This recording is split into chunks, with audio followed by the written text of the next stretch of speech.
Listen, if we even think you owe us money, you won't know what hit you. We'll put liens on everything you own. Raid your bank accounts, retirement fund, pension. You'll open up your paycheck and cry because we'll already have the money. We'll haul you into federal court and you might even go to jail. Hey, it's our job. Don't fight the IRS alone. The Tax Doctor is here to help you negotiate your tax bill and reduce your stress. Our experts will fight for you using IRS guidelines to stop any IRS actions like bank levies or wage garnishments. Plus, eliminate penalties and interest and reduce your past tax bill so you pay the IRS less. Help is here to deal with the IRS to reduce your stress. If you owe $10,000 or more in back taxes, do not call the IRS alone. Call a tax doctor now for a tax emergency analysis. I'd have my mom call the number on the screen. You come see me alone. We'll work it out. Really, we will. Did you know that thousands of authors across the country have written books and published them with Page Publishing? If you've written a book, Page Publishing can help you through the process. We cut through the confusion of the publishing world to make it easy for you. If we decide to publish your book, your work ends and ours begins. From copy editing and proofing to typesetting and book cover art, we get you printed, distributed, and sold on Amazon, Apple iTunes, and in bookstores across the country. We'll even help you promote your book. That's right, we do all this for you. Biography, self-help, mystery, novels, sci-fi, even a children's book. No matter what genre, Page Publishing can bring your book to life. Call today for your free author submission kit and find out how you can be the next published author at Page Publishing. Call for your free author submission kit at 855-993-2114. That's 855-993-2114.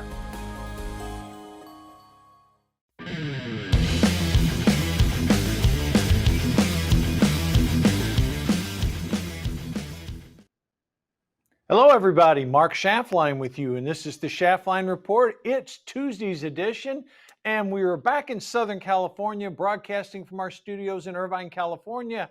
Happy to have you with us today, and we are very happy to have that avid Trump supporter, the great man Joe Visconti from Connecticut. Joe, welcome back to Schaftlein Report. Happy to have you back in Connecticut from your travels last time at the New Hampshire primary.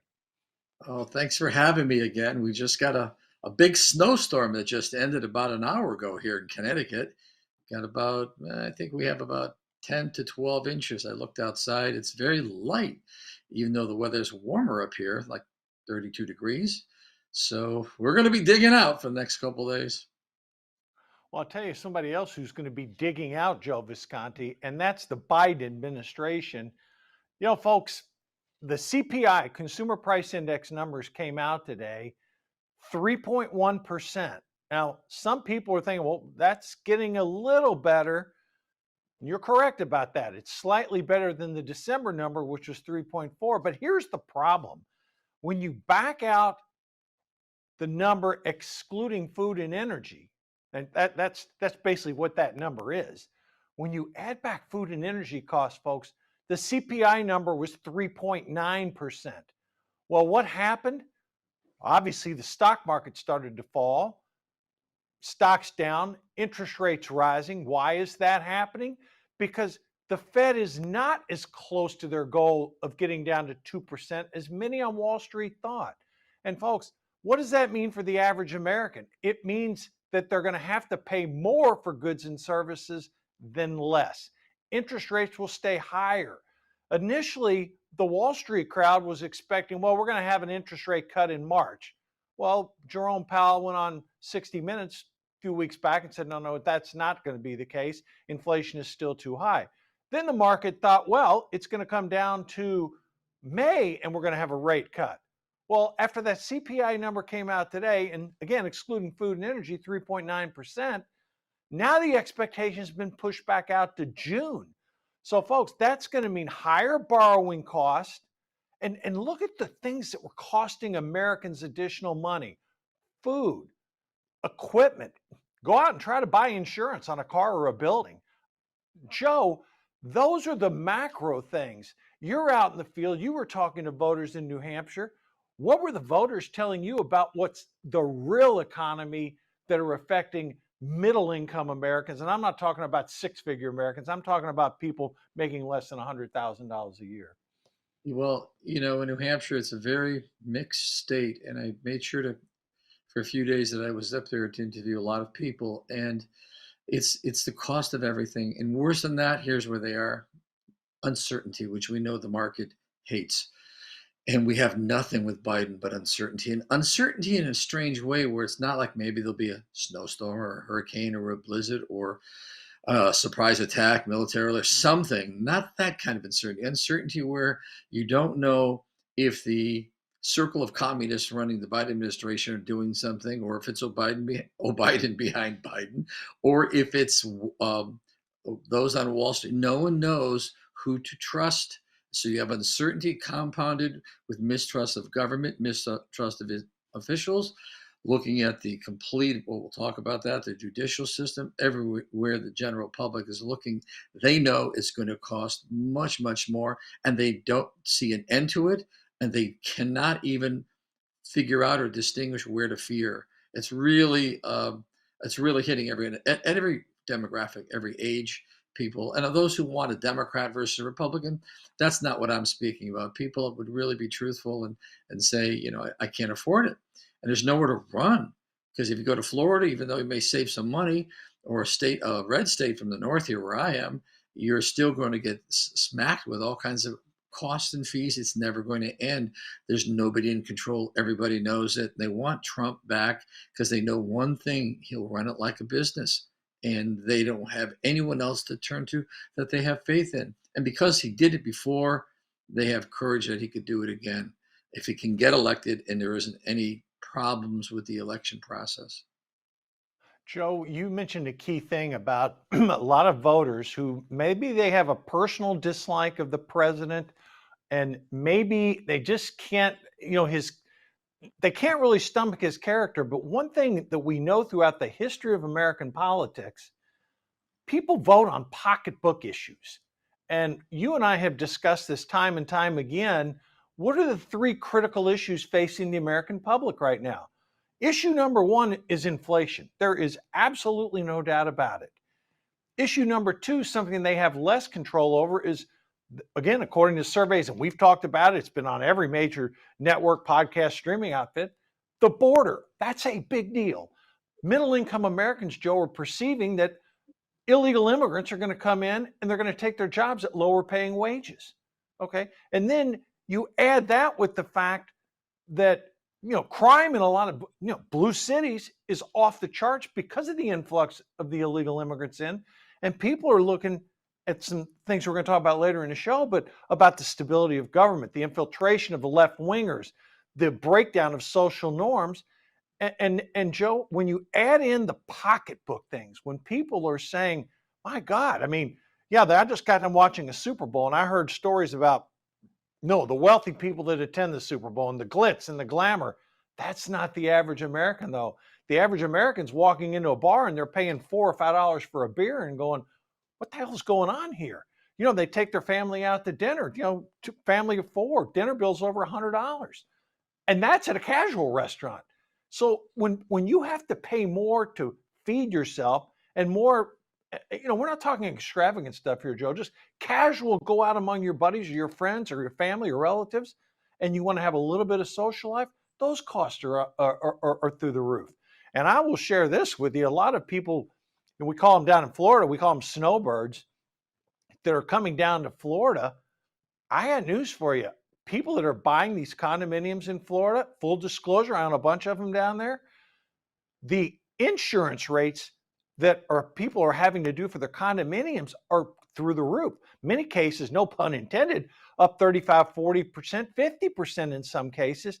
And what that's doing, that's making the cost of those 800 people a day moving to the state of Florida a lot higher. Joe, have you had friends and just people you talk to in the community?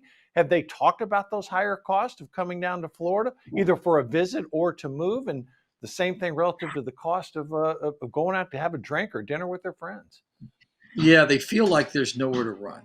If you have money and you're set, you're okay. If you don't have money, you're not okay. And where you're gonna go, and the problem is everything. Go out to dinner, it costs money. We all know this. We're beating a dead horse with going over all the little teeny issues, from cost of gas to the cost of food. It just, the tininess of it all grows every day into everyone. They don't know where the money went. And people just are that, I would say, middle and even upper middle class are having to plan. They're trying to plan, and again, the riskiness of the Biden administration doing everything, and the public sees that. And so again, I'm repeating myself a little bit, but I really probe and pry when I am out there. So I always have you call me an activist too, because I'm out in the world and I want to know not just my opinions. And they'll open up, especially in New England, where they're a lot more closed. They don't like to give up the information. And when no one goes on the corner with a big flag and says, "I'm broke, I can't pay my bills, I'm in trouble." Nobody does that. They're ashamed. So you have a lot of shame and fear combined, where people, especially young people, don't want to be shameful. They don't want to say they can't. And so there's this thing that's starting where I notice people are pitching in for food. They're pitching in when they go out to dinner or party. People are talking about splitting rides, a lot like the 70s, where it was rideshare, carpooling. On a lot of different levels, you're seeing people, and you're going to see more of this, where it's going to become common and not shameful to say, "Hey, I can't swing this. What? Where are we going, to that bar? Oh no, that's going to that restaurant. It's too high end. We can't swing that." And so people are starting those grumblings of not being ashamed to say, "I can't afford this." Well, I mean, you bring up great points, Joe. And again, these are going to be front and center, folks, when we come up to the election. Let's talk about the election coming up real quick, Joe, because I know we've got a lot to cover a little bit later. But early polling in South Carolina has Donald Trump up by 35 points. Folks, 35 points, that's Nikki Haley's home state.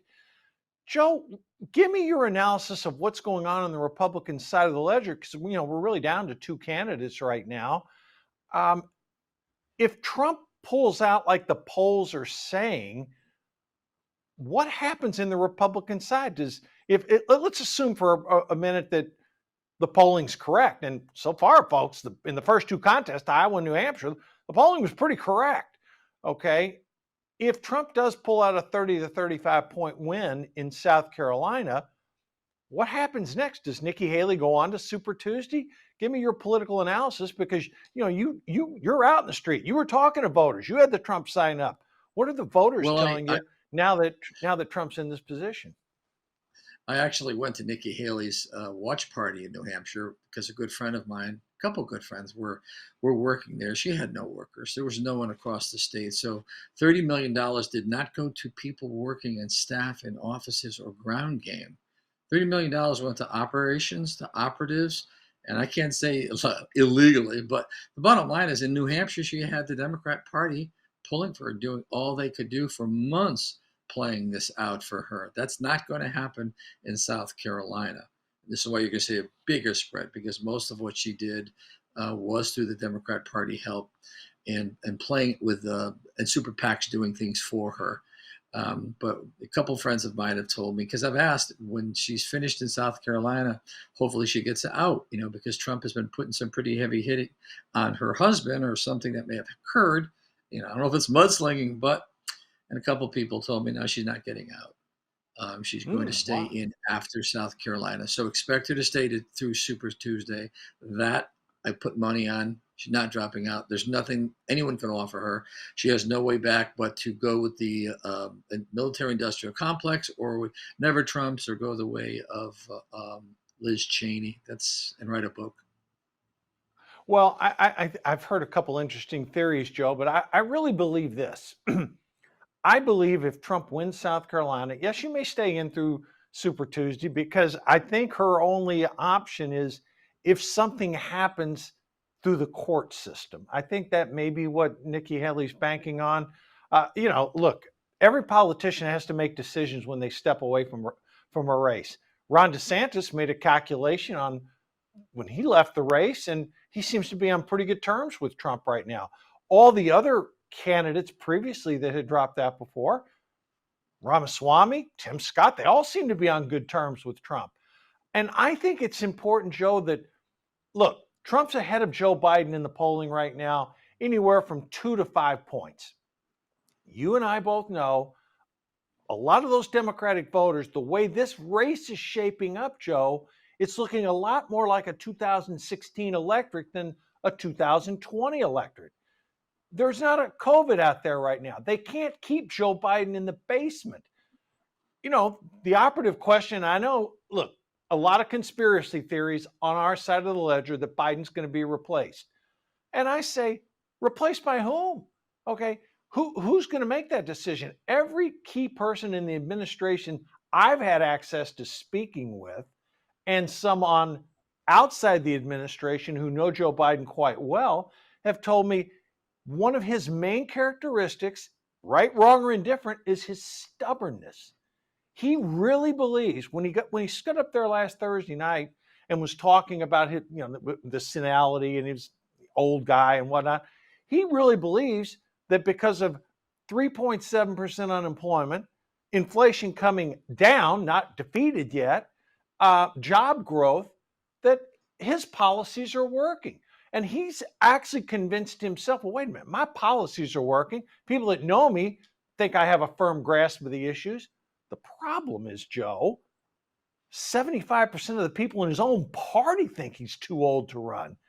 Joe, are we going to see a confluence of events that will force Joe Biden to reconsider? Or is it Joe Biden and that's where the hill they're going to live or die on? Well, I think Nikki is not going to drop out because she has that, whatever money you want to call it, deep state, military industrial complex. She has that money. She doesn't have to drop out. And you're correct. There are things that are happening with his 4 criminal cases across the country right now. And so on a positive note, if she wanted to stay in here so the Republican Party would have a savior if he ends up with an ankle bracelet or in Rikers, then that's one reason. Otherwise, the other end of it is it's political. She wants to be president. And she's not going to have a problem. Her support will run out with her polls before her money runs out. So I think she stays in because the money's there. Period, no matter what. And 11 of the 16 states have some form of cross-ballot voters in 11 of the 16 Super Tuesday states. So the money's there. She can play it like she did in New Hampshire and get a couple points, keep building up. And if he blows up with criminal, that is Trump, then she walks in. As far as Joe, I think nature will take its course. There'll come a moment, it looks like it's accelerating, where Jill or no one will be able to hide the fact that the president is not just incompetent because of dementia. I mean, listen, he's a human being. Okay, he's our president. Sorry, he is. Even though I'm a Trump guy and all that, he is. Nobody wants something to happen to him. And I think this is elder abuse, but I think something will occur probably between now and the convention. If it doesn't and he stumbles through the convention, they nominate him, something may, by natural events, occur August, September, October.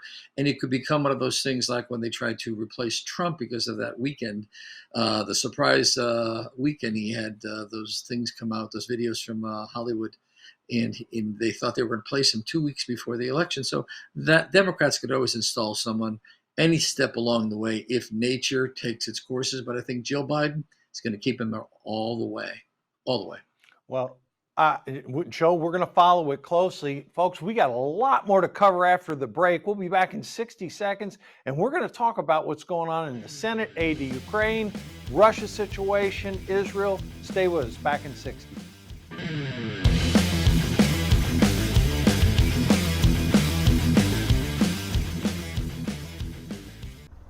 When I grow up, I want to work for a woke company. Like super woke. When I grow up, I want to be hired based on what I look like rather than my skills. I want to be judged by my political beliefs. I want to get promoted based on my chromosomes. When I grow up, I want to be offended by my coworkers and walk around the office on eggshells and have my words policed by HR. Words like grandfather, peanut gallery, long time no see, no can do. When I grow up, I want to be obsessed with emotional safety and do workplace sensitivity training all day long. When I grow up, I want to climb the corporate ladder just by following the crowd. I want to be a conformist. I want to weaponize my pronouns.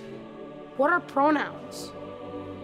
It's time to grow up and get back to work. Introducing the #1 woke-free job board in America, redballoon.work.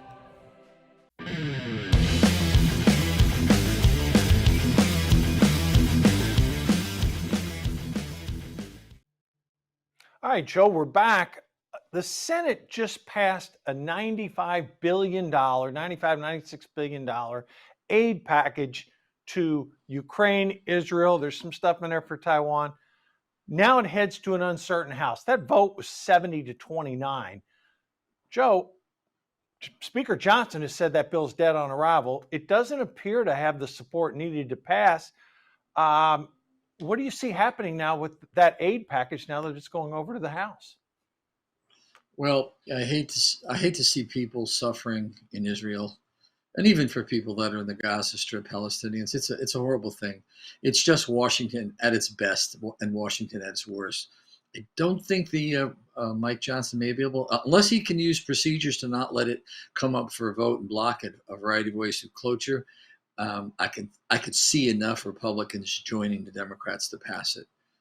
So I expect a lot of propaganda coming out in the media about the reason to do that. But I think the general public is like, no, our country first, our country first. So that's the uphill battle. But I don't know if Johnson's got control of everybody or enough to stop it from getting voted on the floor of the House and to move it forward in procedures. I pray he does. And but again, at the same time, I don't like the fact that people are, and listen, these are our Israel is our, like I think, our number one ally in that region, and we need them to have the funds they need, not to carry on a war, but to just keep everything they need to go through their country going through during a war, because they are in a state of war. That's people don't realize. Yeah, there's no doubt about it. And Benjamin Netanyahu is under withering criticism from Joe Biden of all people for his desire to go into the southern part of the Gaza Strip and continue to root out Hamas. I saw Netanyahu on a Sunday show the other day and was talking about how the media figures coming out of for the kill figures. I hate to be blunt about it, but that's what it is. Civilian deaths to military deaths. The Israel's trying to do everything it can to prevent it. Joe Biden's openly taking a stance saying on it, you really shouldn't do this. Israel's a sovereign state. They have to protect themselves. Let's not forget, they were the ones attacked and lost 1,800 citizens. So, we have that situation. Joe, the other thing is this. I followed the Tucker Carlson interview of Vladimir Putin. I've seen the comments back and forth. The U.S. has effectively rejected any type of, quote, settlement where the U.S. would have to pressure Ukraine. You and I both know, though, Putin is not going to stop these attacks on Ukraine. That battle, that war is going to continue. There's going to be horrendous loss of life, on both sides, the Ukrainians and the Russians. Putin doesn't seem to care about his own soldiers. But is there any way out of that Ukraine situation, Joe? I'm looking around, and with the U.S. and Russia not even talking effectively, and this bill sort of in limbo. And let's not forget, our European allies did just provide $55 billion worth of equipment to the Ukrainians. So the Europeans did step up to a degree. But Joe, any end in sight here in the Russia-Ukraine war? I think it grinds on all the way past the election because it has to. It's part of the Democrat Party agenda, which is like, neocon. It's like, we're going to go to war. What? Democrats don't do that. And so I just think Russia will probably just go easier. Ukraine is going to get shipments from our military. Eventually, it doesn't all end up one day because they spend $60 or $70 billion. It doesn't arrive in time. So I think the arrival of new equipment and funds to Ukraine will just drag this thing out through the summer. I don't think you'll see a lot of bloodshed. It'll just be a grind and almost like this low, But the people in Ukraine, there's no soldiers, so they're actually going to be recruiting older people and younger people.